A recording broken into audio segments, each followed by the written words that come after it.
ಶ್ರೀಮಂತರ ಕನಸನ್ನು ನನಸು ಮಾಡ್ಬೋದು ಅಂತೇಳಿ ಒಂದು ಡಿ ಅಕಾಡೆಮಿ ಶೇರ್ ಮಾರ್ಕೆಟ್ ಬಗ್ಗೆ ಹೇಳ್ಕೊಟ್ಟಿದ್ದಾರೆ. ಟ್ರೇಡ್ ಹೆಂಗೆ ಮಾಡೋದು ಏನು ಮಾಡೋದು ಅಂತ ಸುಮ್ಮನೆ ಕಷ್ಟಪಡ್ತಾ ಇದ್ದೆ. ಒಳ್ಳೆ ಕೋಚಿಂಗ್ ಕೊಟ್ಟರು. ಮನೋಜ್ ಸರ್ ಎಂಥ ಕೋಚರ್ ಅಂದರೆ ನಿಜವಾಗಿ ಅದು ಅಲ್ಟಿಮೇಟ್. TIDI ಅಕಾಡೆಮಿಯ ಅತ್ಯುತ್ತಮ ಸ್ಟಾಕ್ ಮಾರ್ಕೆಟ್ ಹೂಡಿಕೆ ತರಬೇತಿಗಾಗಿ ಈ ನಂಬರ್ಸ್ಗೆ ಕಾಲ್ ಮಾಡಿ.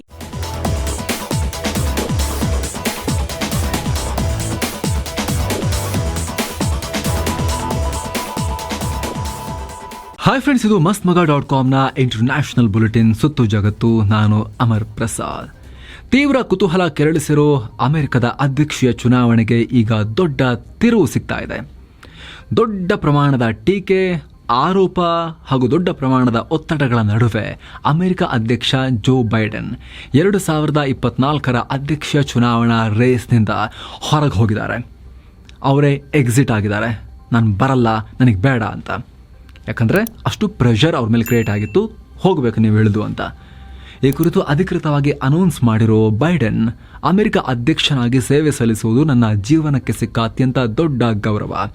ಆದರೆ ನನ್ನ ಪಕ್ಷ ಹಾಗೂ ದೇಶದ ಹಿತದೃಷ್ಟಿಯಿಂದ ನಾನೀಗ ಅಮೆರಿಕ ಅಧ್ಯಕ್ಷೀಯ ರೇಸ್ನಿಂದ ಕೆಳಗಿಳಿತಾ ಇದ್ದೀನಿ.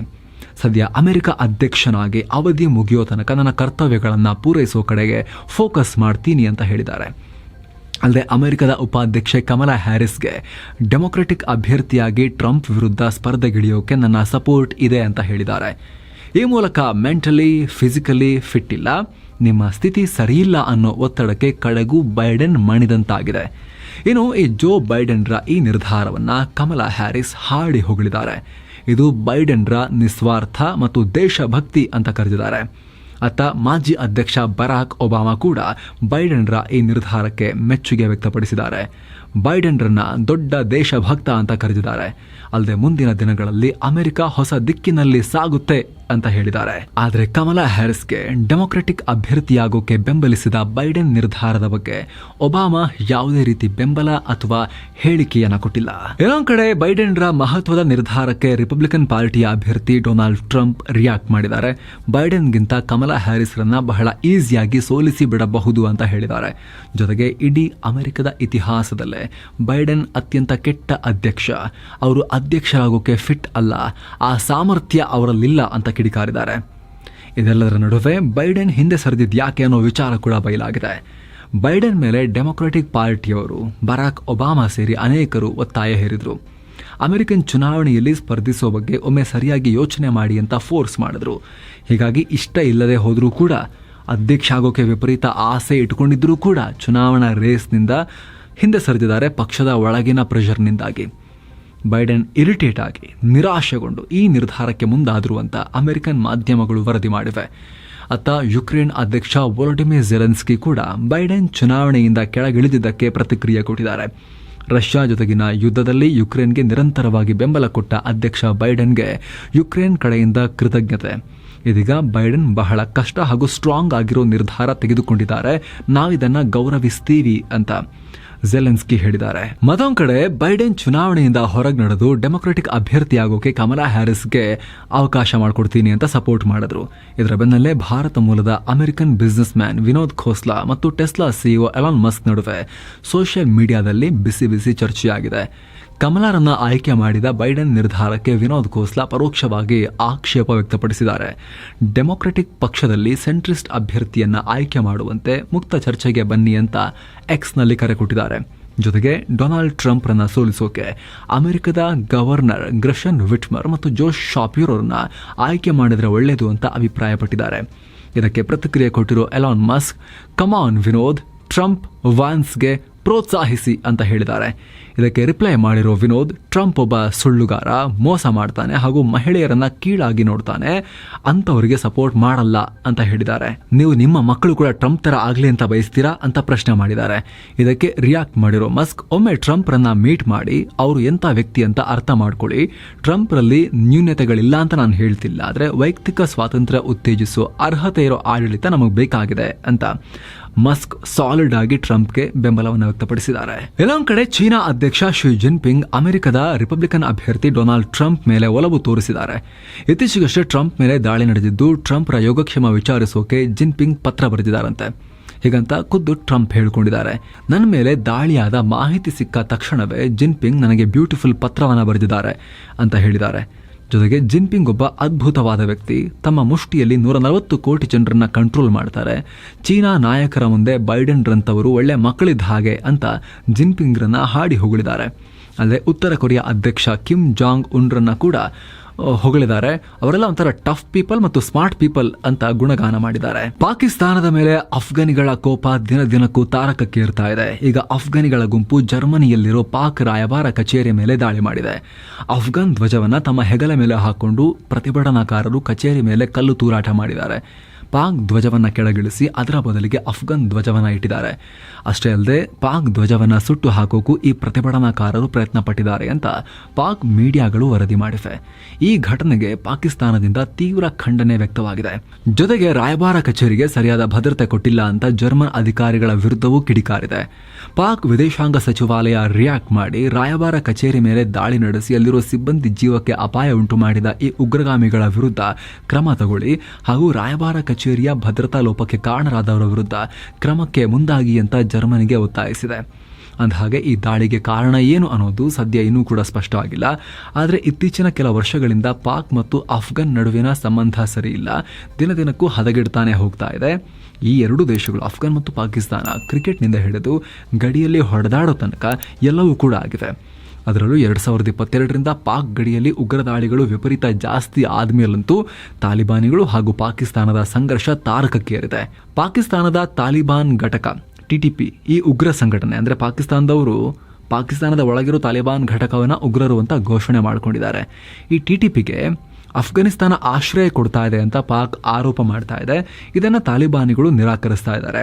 ಇತ್ತೀಚೆಗೆ ಅಫ್ಘಾನಿಸ್ತಾನದಲ್ಲಿ ಏರ್ ಸ್ಟ್ರೈಕ್ ಮಾಡಿದ್ದಾಗೂ ಕೂಡ ಪಾಕ್ ಹೇಳ್ಕೊಂಡಿತ್ತು. ಈ ಎಲ್ಲ ಎಳೆದಾಟಗಳ ನಡುವೆ ಜರ್ಮನಿಯಲ್ಲಿರೋ ಪಾಕ್ ರಾಯಭಾರ ಕಚೇರಿ ಮೇಲೆ ಈಗ ದಾಳಿಯಾಗಿದೆ. ಯೆಮೆನ್ನಲ್ಲಿ ಇಸ್ರೇಲ್ ನಡೆಸಿದ ದಾಳಿಗೆ ಪ್ರತಿಯಾಗಿ ಲೆಬನಾನ್ನ ಹೆಜ್ಬುಲ್ಲಾಗಳು ಪ್ರತಿಕಾರ ತೀರಿಸಿಕೊಂಡಿದ್ದಾಗಿ ಅನೌನ್ಸ್ ಮಾಡಿದ್ದಾರೆ. ಅಂದರೆ ಇಸ್ರೇಲ್ ಮೇಲೆ ದಾಳಿ ನಡೆಸಿದಾಗಿ ಹೇಳ್ಕೊಂಡಿದ್ದಾರೆ. ಅಲ್ಲಿನ ಕಿಬುಟ್ಸ್ ದಫ್ನಾದಲ್ಲಿರೋ ಶಾಲೆಯೊಂದನ್ನು ಗುರಿಯಾಗಿಸಿ ಹೆಜ್ಬುಲ್ಲಾಗಳು ರಾಕೆಟ್ ದಾಳಿ ಮಾಡಿದ್ದು. ಈ ಘಟನೆಯಲ್ಲಿ 6 ಇಸ್ರೇಲಿ ನಾಗರಿಕರು ಗಾಯಗೊಂಡಿದ್ದಾರೆ. ಇನ್ನೊಂದು ಕಡೆ ಗಾಜಾದಲ್ಲಿ ಇಸ್ರೇಲ್ ತನ್ನ ದಾಳಿಯನ್ನು ಕಂಟಿನ್ಯೂ ಮಾಡಿದೆ. ಗಾಜಾ ನಿರಾಶ್ರಿತರ ಕ್ಯಾಂಪ್ ಒಂದರ ಮೇಲೆ ಇಸ್ರೇಲ್ ಸೇನೆ ಏರ್ ಸ್ಟ್ರೈಕ್ ನಡೆಸಿದ ಪರಿಣಾಮ ಮಹಿಳೆಯರು, ಮಕ್ಕಳು ಸೇರಿದಂತೆ ಒಟ್ಟು 15 ಜನ ಪ್ರಾಣವನ್ನು ಕಳ್ಕೊಂಡಿದ್ದಾರೆ. ಇಸ್ರೇಲಿ ಪ್ರಧಾನಿ ಬೆಂಜಮಿನ್ ನೆತನ್ಯಾಹು ಅಮೆರಿಕಾಗೆ ತೆರಳೋಕೆ ಸಿದ್ಧವಾಗ್ತಿರೋ ಹೊತ್ತಲ್ಲಿ ಗಾಜಾದಲ್ಲಿ ಈ ದಾಳಿಯಾಗಿದೆ. ನೆತನ್ಯಾಹು ಅಮೆರಿಕಾಗೆ ತೆರಳಿ ಅಧ್ಯಕ್ಷ ಜೋ ಬೈಡೆನ್ ಹಾಗೂ ಅಮೆರಿಕನ್ ಸಂಸದರನ್ನ ಮೀಟ್ ಮಾಡಿ ಗಾಜಾದ ಕದನ ವಿರಾಮ ವಿಚಾರವಾಗಿ ಚರ್ಚೆ ನಡೆಸಲಿದ್ದಾರೆ. ಹೀಗಂತ ನೆತನ್ಯಾಹು ಅವರ ಪ್ರೈಮ್ ಮಿನಿಸ್ಟೀರಿಯಲ್ ಆಫೀಸ್ ಮಾಹಿತಿಯನ್ನು ಕೊಟ್ಟಿದೆ. ಅಲ್ಲದೆ ಗಾಜಾ ಕದನ ವಿರಾಮ ಪ್ರಸ್ತಾಪ ಕೂಡ ಮುಂದುವರೆದಿದ್ದು ಈ ವಿಚಾರವಾಗಿ ಮಾತುಕತೆ ನಡೆಸೋಕೆ ಇಸ್ರೇಲ್ನ ನಿಯೋಗವೊಂದು ಗುರುವಾರ ಅಮೆರಿಕಾಗೆ ತೆರಳುತ್ತೆ ಅಂತ ಕೂಡ ಹೇಳಲಾಗಿದೆ. ಗಾಜಾ ಮೇಲೆ ಇಸ್ರೇಲ್ ತನ್ನ ಸರಣಿ ದಾಳಿಗಳನ್ನು ತೀವ್ರಗೊಳಿಸಿರುವ ವಿಚಾರವಾಗಿ ಹಮಾಸ್ ಹೇಳಿಕೆ ನೀಡಿದ್ದು, ಕಳೆದೊಂದು ವಾರದಲ್ಲಿ ಮಧ್ಯ ಗಾಜಾದಲ್ಲಿರೋ ನಿರಾಶ್ರಿತರ ಕ್ಯಾಂಪ್ ಒಂದರ ಮೇಲೆ ಇಸ್ರೇಲ್ 63 ಬಾರಿ ಸ್ಫೋಟಕ ದಾಳಿ ನಡೆಸಿ 91 ಜನರನ್ನ ಬಲಿ ಪಡ್ಕೊಂಡಿದೆ. 251ಕ್ಕೂ ಅಧಿಕ ಜನ ಗಾಯಗೊಂಡಿದ್ದಾರೆ ಅಂತ ಹಮಾಸ್ ಪಡೆ ಮಾಹಿತಿ ನೀಡಿದೆ. ಬಾಂಗ್ಲಾದೇಶದಲ್ಲಿ ಮೀಸಲಾತಿ ವಿಚಾರವಾಗಿ ನಡೀತಾ ಇರೋ ಪ್ರತಿಭಟನೆ ಸ್ವಲ್ಪ ತಣ್ಣಗಾಗಿದೆ. ಆದರೂ ಪ್ರತಿಭಟನೆ ವೇಳೆ ಬಂಧಿಸಿರೋರನ್ನ ಬುಧವಾರದವರೆಗೆ ರಿಲೀಸ್ ಮಾಡುವಂತೆ ಒತ್ತಾಯಿಸಿ ಕೆಲ ಕಡೆ ಇನ್ನೂ ಪ್ರತಿಭಟನೆ ನಡೀತಾ ಇದೆ. ಭಾನುವಾರವಷ್ಟೇ ಹಿಂಸಾಚಾರಕ್ಕೆ ಕಾರಣವಾದ ಸರ್ಕಾರಿ ಉದ್ಯೋಗ ಮೀಸಲಾತಿ ರದ್ದು ಮಾಡಿ ಮೆರಿಟ್ ಆಧಾರದ ಮೇಲೆ 93% ಸರ್ಕಾರಿ ಉದ್ಯೋಗಗಳನ್ನು ಕೊಡಬೇಕು ಅಂತ ಬಾಂಗ್ಲಾ ಕೋರ್ಟ್ ಮಹತ್ವದ ಆದೇಶ ಕೊಟ್ಟಿತ್ತು. ಅದರ ಬೆನ್ನಲ್ಲೇ ಬಾಂಗ್ಲಾದಲ್ಲಿ ಪರಿಸ್ಥಿತಿ ಸಹಜ ಸ್ಥಿತಿಗೆ ಮರಳ್ತಾ ಇದೆ ಅಂತ ಗೊತ್ತಾಗಿದೆ. ಇನ್ನು ಪ್ರತಿಭಟನೆ ವೇಳೆ ಸಂಕಷ್ಟಕ್ಕೀಡಾಗಿದ್ದ 4500ಕ್ಕೂ ಅಧಿಕ ಭಾರತೀಯರು ಸ್ವದೇಶಕ್ಕೆ ವಾಪಸ್ಸಾಗಿದ್ದಾರೆ ಅಂತ ವಿದೇಶಾಂಗ ಇಲಾಖೆ ಮಾಹಿತಿಯನ್ನು ಕೊಟ್ಟಿದೆ. ಅಲ್ಲದೆ ಆ ಭಾರತೀಯರಿಗೆಲ್ಲ ಬಾಂಗ್ಲಾ ಗಡಿಯಲ್ಲಿ BSF ಸೇನಾಪಡೆ ವಿಶೇಷ ಸಹಾಯವಾಣಿ ಕೇಂದ್ರಗಳನ್ನು ಸ್ಥಾಪಿಸಿ ಭಾರತಕ್ಕೆ ಮರಳೋಕೆ ಅನುಕೂಲ ಮಾಡಿಕೊಟ್ಟಿದೆ. ಇದರಿಂದ 133 ನೇಪಾಳಿ ಪ್ರಜೆಗಳು ಹಾಗೂ ಕೆಲ ಭೂತಾನ್ ಪ್ರಜೆಗಳು ಕೂಡ ಭಾರತದ ಮೂಲಕ ತಮ್ಮ ದೇಶಕ್ಕೆ ತೆರಳೋಕೆ ಸಹಾಯ ಆಗಿದೆ ಅಂತ ಹೇಳಿದ್ದಾರೆ. ಮತ್ತೊಂದು ಕಡೆ ಈ ಮೀಸಲಾತಿ ಕೊಡೋ ವಿಚಾರವಾಗಿ ಬಾಂಗ್ಲಾ ಪ್ರಜೆಗಳು UAEನಲ್ಲೂ ಪ್ರತಿಭಟನೆ ಮಾಡಿದ್ರು.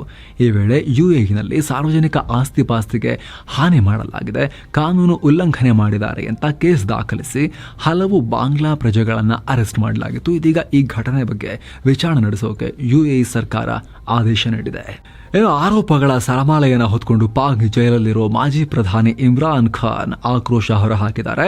ತಮ್ಮನ್ನು ಒಬ್ಬ ಉಗ್ರನಂತೆ ಬಂಧಿಸಿಡಲಾಗಿದೆ, ಒಬ್ಬ ಸಾಮಾನ್ಯ ಕೈದಿಗಿರೋ ಫ್ರೀಡಮ್ ಕೂಡ ನನಗೆ ಕೊಟ್ಟಿಲ್ಲ ಅಂತ ಹೇಳಿದ್ದಾರೆ. ನನ್ನನ್ನು 7 ಅಡಿ ಉದ್ದ ಹಾಗೂ 8 ಅಡಿ ಅಗಲದ ಸಾವಿನ ಸೆರೆಮನೆಯಲ್ಲಿ ಇಡಲಾಗಿದೆ. ಇಂತಹ ಸೆರೆಮನೆಯನ್ನು ಕೇವಲ ಉಗ್ರರಿಗೆ ಕೊಡಲಾಗುತ್ತೆ. ಇಲ್ಲಿ ಸ್ವಲ್ಪ ಮೂವ್ ಮಾಡೋಕ್ಕೂ ಕಷ್ಟ ಇದೆ. ನಾನು 24 ಗಂಟೆಗಳ ಕಾಲ ಏಜೆನ್ಸಿಗಳ ಕಣ್ಣುಗಾವಲಿನಲ್ಲಿದ್ದೀನಿ. ನನ್ನ ಎಲ್ಲ ಚಲನವಲನ ರೆಕಾರ್ಡ್ ಮಾಡಲಾಗುತ್ತೆ. ಒಬ್ಬ ಸಾಮಾನ್ಯ ಕೈದಿಗೆ ಕೊಡಲಾಗಿರೋ ಹಕ್ಕುಗಳನ್ನು ಕೂಡ ನನ್ನಿಂದ ಕಿತ್ಕೊಂಡಿದ್ದಾರೆ. ಯಾರೂ ನನ್ನನ್ನು ಭೇಟಿ ಮಾಡೋಕ್ಕೂ ಬಿಡ್ತಾ ಇಲ್ಲ ಅಂತ ಇಮ್ರಾನ್ ಖಾನ್ ಹೇಳಿದ್ದಾರೆ. ಇದನ್ನು ಅವರ ವಕೀಲರು ಒಂದು ಇಂಟರ್ವ್ಯೂನಲ್ಲಿ ಇಮ್ರಾನ್ ಖಾನ್ ಪರವಾಗಿ ಈ ಎಲ್ಲ ವಿಚಾರಗಳನ್ನು ಬಹಿರಂಗ ಮಾಡಿದ್ದಾರೆ. ವಿಶ್ವದ ಅಗರ್ಭ ಶ್ರೀಮಂತ Elon Musk AI generated virtual fashion show ಒಂದರ ಇಂಟ್ರೆಸ್ಟಿಂಗ್ ವಿಡಿಯೋವನ್ನು ಸೋಷಿಯಲ್ ಮೀಡಿಯಾದಲ್ಲಿ ಶೇರ್ ಮಾಡಿದ್ದಾರೆ. ಇದರಲ್ಲಿ ವಿಶ್ವದ ದೊಡ್ಡ ದೊಡ್ಡ ನಾಯಕರು ಫ್ಯಾಷನ್ ಶೋ ಮಾಡಿದರೆ ಹೇಗಿರಬಹುದು ಅಂತ ತೋರಿಸಲಾಗಿದೆ. ವಿಡಿಯೋ ಆರಂಭದಲ್ಲಿ ಪೋಪ್ ಫ್ರಾನ್ಸಿಸ್ ಬಿಳಿ ಬಟ್ಟೆ ಧರಿಸಿ ರ್ಯಾಂಪ್ ವಾಕ್ ಮಾಡಿದರೆ, ಅಮೆರಿಕ ಅಧ್ಯಕ್ಷ ಜೋ ಬೈಡನ್ ಸನ್ ಗ್ಲಾಸ್ ಹಾಕೊಂಡು ವೀಲ್ ಚೇರ್ನಲ್ಲಿ ಬಂದು ಮಿಂಚಿದ್ದಾರೆ. ಆ ರೀತಿ ಅವ್ರನ್ನ ತೋರಿಸಲಾಗಿದೆ. ಇನ್ನು ಪ್ರಧಾನಿ ಮೋದಿ ಬಹಳ ಕಲರ್ಫುಲ್ ಆಗಿರೋ ಬಟ್ಟೆ ಧರಿಸಿ ಡಾರ್ಕ್ ಸನ್ ಗ್ಲಾಸಸ್ನೊಂದಿಗೆ ಕಾಣಿಸ್ಕೊಂಡಿದ್ದಾರೆ. ಹಣೆ ಮೇಲೊಂದು ತಿಲಕ ಇಟ್ಟು ಶೂಸ್ ಹಾಕಿ ಫ್ಯಾಷನ್ ಶೋನಲ್ಲಿ ಪಾಲ್ಗೊಂಡಿದ್ದಾರೆ. ಅಮೆರಿಕ ಮಾಜಿ ಅಧ್ಯಕ್ಷ ಬರಾಕ್ ಒಬಾಮಾ ವಾರಿಯರ್ ರೀತಿಯಲ್ಲಿ, ಬಾಸ್ಕೆಟ್ಬಾಲ್ ಪ್ಲೇಯರ್ ರೀತಿಯಲ್ಲಿ ಹೀಗೆಲ್ಲ ಅವ್ರು ಕಾಣಿಸ್ಕೊಂಡಿದ್ದಾರೆ. ಇನ್ನು ಅಮೆರಿಕ ಉಪಾಧ್ಯಕ್ಷೆ ಕಮಲಾ ಹ್ಯಾರಿಸ್, ಮಾಜಿ ಅಧ್ಯಕ್ಷರಾದ ಡೊನಾಲ್ಡ್ ಟ್ರಂಪ್ ಹಾಗೂ ರಷ್ಯಾ ಅಧ್ಯಕ್ಷ ವ್ಲಾದಿಮಿರ್ ಪುಟಿನ್ ಸೇರಿದಂತೆ ವಿಶ್ವದ ಘಟಾನುಘಟಿಗಳೆಲ್ಲ ಎಲಾನ್ ಮಸ್ಕ್ ಶೇರ್ ಮಾಡಿರೋ ಈ ಫ್ಯಾಷನ್ ಶೋ ದೃಶ್ಯಗಳಲ್ಲಿ ವಿವಿಧ ಉಡುಪುಗಳಲ್ಲಿ ಗೆಟಪ್ಗಳಲ್ಲಿ ಹೆಜ್ಜೆ ಹಾಕಿರೋ ದೃಶ್ಯಗಳಿವೆ. ಇದನ್ನು ನೋಡಿದವರು ಸಿಕ್ಕಾಪಟ್ಟೆ ಎಂಜಾಯ್ ಮಾಡ್ತಿದ್ದಾರೆ. ವಿವಾದಿತ ದಕ್ಷಿಣ ಚೀನಾ ಸಮುದ್ರದಲ್ಲಿ ಪರಸ್ಪರ ಸಂಘರ್ಷ ತಡೆಯೋಕೆ ಚೀನಾ ಮತ್ತು ಫಿಲಿಪೈನ್ಸ್ ಶಾಂತಿ ಒಪ್ಪಂದಕ್ಕೆ ಮುಂದಾಗಿವೆ ಅಂತ ಮಾಹಿತಿ ಬರ್ತಾ ಇದೆ. ಈ ಬಗ್ಗೆ ಫಿಲಿಪೈನ್ಸ್ ಅಧಿಕಾರಿಗಳು ಕೂಡ ಮಾಹಿತಿಯನ್ನು ಕೊಟ್ಟಿದ್ದಾರೆ. ದಕ್ಷಿಣ ಚೀನಾ ವಿವಾದಿತ ಪ್ರದೇಶದಲ್ಲಿ ಸೆಕೆಂಡ್ ಥಾಮಸ್ ದ್ವೀಪದ ವಿಚಾರವಾಗಿ 2 ದೇಶಗಳು ಅಗ್ರಿಮೆಂಟ್ ಮಾಡ್ಕೊಳ್ಳೋಕೆ ರೆಡಿ ಆಗಿದ್ದಾರೆ ಅಂತ ಹೇಳಿದ್ದಾರೆ. ಅಂದಹಾಗೆ ಈ ಫಿಲಿಪೈನ್ಸ್ ಆಕ್ರಮಿತ ಥಾಮಸ್ ದ್ವೀಪ ನಮಗೆ ಸೇರಿದ್ದು ಅಂತ ಚೀನಾ ಫಿಲಿಪೈನ್ಸ್ ವಿರುದ್ಧ ಆಗಾಗ ಸಂಘರ್ಷ ನಡೆಸ್ತಾನೆ ಇತ್ತು. ಇದಕ್ಕೆ ಫಿಲಿಪೈನ್ಸ್ ಕೂಡ ಆಗಾಗ ಪ್ರತ್ಯುತ್ತರ ಕೊಡ್ತಾ ಇತ್ತು. ಈಗ ಉಭಯ ದೇಶಗಳು ಸಮಸ್ಯೆ ಬಗೆಹರಿಸೋಕೆ ಶಾಂತಿ ಒಪ್ಪಂದ ಮಾಡಿಕೊಳ್ತಾರೆ ಅನ್ನೋ ಮಾಹಿತಿ ಸಿಗ್ತಾ ಇದೆ. ನೇಪಾಳದಲ್ಲಿ ಹೊಸ ಪ್ರಧಾನಿಯಾಗಿ ಅಧಿಕಾರ ಸ್ವೀಕರಿಸಿರೋ KP ಶರ್ಮಾ ಒಲಿ ನೇಪಾಳ ಸಂಸತ್ನಲ್ಲಿ ಜುಲೈ 21ನೇ ತಾರೀಕು ತಮ್ಮ ಬಹುಮತ ಸಾಬೀತುಪಡಿಸಿದ್ದಾರೆ. ಈ ವೇಳೆ ಒಟ್ಟು 263 ಸಂಸತ್ ಸ್ಥಾನಗಳಿರೋ ನೇಪಾಳದಲ್ಲಿ 188 ಸಂಸದರು KP ಶರ್ಮಾ ಒಲಿ ಪರವಾಗಿ ಮತ ಚಲಾಯಿಸಿ ಅವರ ಸರ್ಕಾರಕ್ಕೆ ತಮ್ಮ ಬೆಂಬಲವನ್ನು ಕೊಟ್ಟಿದ್ದಾರೆ. ಈ ಮೂಲಕ 138 ಮತಗಳ ಮೆಜಾರಿಟಿ ಸಂಖ್ಯೆಯನ್ನ ಶರ್ಮಾ ಈಸಿಯಾಗಿ ಕ್ರಾಸ್ ಮಾಡಿ 3/2 ಭಾಗದಷ್ಟು ಸಂಸದರ ಮತ ಪಡ್ಕೊಳ್ಳುವಲ್ಲಿ ಯಶಸ್ವಿಯಾಗಿದ್ದಾರೆ. ಕಳೆದ ವಾರವಷ್ಟೇ ಶರ್ಮಾ ನೇಪಾಳದಲ್ಲಿ ಹೊಸ ಸರ್ಕಾರ ರಚಿಸಿ ಪ್ರಧಾನಿಯಾಗಿ ಅಧಿಕಾರ ಸ್ವೀಕರಿಸಿದ್ರು.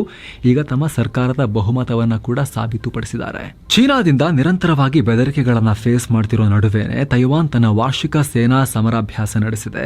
ಈ ಮೂಲಕ ಜುಲೈ 22ರಿಂದ ನಿರಂತರ 5 ದಿನಗಳ ಕಾಲ ನಡೆಯೋ ಈ ಸಮರಾಭ್ಯಾಸದಲ್ಲಿ ತೈವಾನ್ ತನ್ನ ಯುದ್ಧೋಪಕರಣಗಳ ಸಾಮರ್ಥ್ಯವನ್ನ ಪರೀಕ್ಷೆ ಮಾಡುತ್ತೆ ಅಂತ ಖುದ್ದು ತೈವಾನ್ ರಕ್ಷಣಾ ಸಚಿವಾಲಯ ಮಾಹಿತಿ ನೀಡಿದೆ. ಕಳೆದ 2 ವರ್ಷಗಳಿಂದ ನಡೀತಾ ಇರೋ ಯುಕ್ರೇನ್ ರಷ್ಯಾ ಯುದ್ಧದಲ್ಲಿ ಮತ್ತೊಂದು ಬೆಳವಣಿಗೆಯಾಗಿದೆ. ಯುಕ್ರೇನ್ ಭಾನುವಾರ ರಾತ್ರಿ ಉಡಾಯಿಸಿದ 75 ಡ್ರೋನ್ಗಳನ್ನು ತಮ್ಮ ಏರ್ ಡಿಫೆನ್ಸ್ ಸಿಸ್ಟಮ್ ಹೊಡೆದುರುಳಿಸಿದೆ ಅಂತ ರಷ್ಯಾ ರಕ್ಷಣಾ ಸಚಿವಾಲಯ ಹೇಳಿದೆ. ಅಲ್ಲದೆ ಅದರಲ್ಲಿನ 8 ಡ್ರೋನ್ಗಳನ್ನು ರಷ್ಯಾದ ಪ್ರಮುಖ ತೈಲ ಸಂಸ್ಕರಣಾ ಘಟಕಗಳ ಬಳಿ ಇರೋ ತುವಾಪ್ಸೆ ಸಿಟಿ ಸಮೀಪ ಹೊಡೆದುರುಳಿಸಿರುವುದಾಗಿ ರಷ್ಯಾ ತಿಳಿಸಿದೆ. ಆದರೆ ಡ್ರೋನ್ ದಾಳಿಯಲ್ಲಿ ಯಾವುದೇ ಸಾವು ನೋವು, ಜಾಸ್ತಿ ಆಸ್ತಿ ಪಾಸ್ತಿ ಹಾನಿಯಾಗಿರೋದ್ರ ಬಗ್ಗೆ ರಷ್ಯಾ ಹೇಳಿಕೊಂಡಿಲ್ಲ. ಈ ಬಗ್ಗೆ ಇನ್ನಷ್ಟೇ ಮಾಹಿತಿ ಸ್ಪಷ್ಟವಾಗಬೇಕಾಗಿದೆ. ಸೊ ಫ್ರೆಂಡ್ಸ್, ಇದಾಗಿತ್ತು ಇವತ್ತಿನ ಜಗತ್ತಿನ ಸುತ್ತಾಟ. ಮತ್ತೆ ಭೇಟಿಯಾಗ್ತಿರೋಣ. ನಮಸ್ತೆ.